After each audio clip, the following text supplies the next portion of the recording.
మీ business ఏదైనా మీ ఊర్లో promotion చేయాలంటే అది సుమన్ టీవీతోనే సాధ్యం. ఇప్పుడే సంప్రదించండి.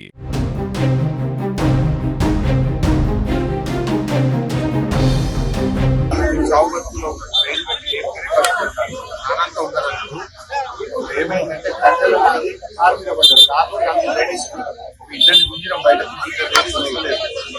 అంటే ప్రాణాలతో ఉంటారు. బ్రెయిన్ బట్టి లేపితే కట్టెలు దాడి పిల్లలు పడతారు. 108 చేసినా వస్తుంది. మీరే వచ్చి పెట్టి లేపియాలి. దానికి ఒక 5 కిలోమీటర్లు హైవే.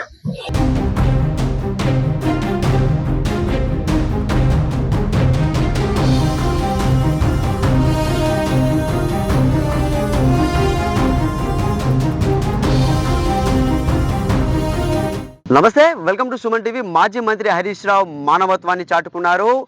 సంగారెడ్డి పెద్దాపూర్ సమీపంలో నేషనల్ హైవేపై అయితే ముంబై నేషనల్ హైవేపై ఒక లారీ బోల్తా పడడంతో కూడా 2 కార్లు అయితే ధ్వంసమైపోయాయి. కారులో ఉన్నటువంటి వాళ్ళకు కూడా గాయాలు కాగా అటుగా వెళ్తున్నటువంటి జహీరాబాద్కు పర్యటనకు వెళ్తున్నటువంటి మాజీ మంత్రి హరీష్ రావు సిద్దిపేట ఎమ్మెల్యే ఆయన గమనించి కారు దిగి అక్కడ ఉన్నటువంటి ప్రమాద స్థలాన్ని అయితే అక్కడ చూడడం జరిగింది. ప్రమాదంలో గాయపడ్డ వారిని కూడా తన సొంత కారులో కూడా ఆసుపత్రికి తరలించి అయితే మానవత్వాన్ని అయితే హరీష్ రావు చాటుకున్నారంటే ఇది ఒకటే కాదు, ఎన్నో ప్రమాదాల్లో కూడా మాజీ మంత్రి హరీష్ రావు అయితే సొంత కారులో కూడా శతగతులను కారులో తరలించడం అయితే ఎన్నో ఇలాంటి ఘటనలు అయితే మనం చూసాం. ఇది మాత్రం కొద్దిగా పెద్ద ప్రమాదంగా కూడా మనం చూసుకోవచ్చు. లారీ బోల్తా పడడంతో అక్కడ ఉన్నటువంటి కార్లు కూడా ధ్వంసమయ్యాయి. కారులో ఉన్న వాళ్ళకు కూడా తీవ్ర గాయాలు కావడంతో కూడా కారు దిగి హరీష్ రావు అక్కడికి వెళ్ళి వాళ్ళని పరామర్శించి కూడా సొంత కారులో ఆసుపత్రికి అయితే తరలించడం అయితే జరిగింది. స్వయంగా అంటే తన వాహనంలోనే ఆయన ఆసుపత్రికి తరలించడం జరిగింది. జిల్లా కలెక్టర్కు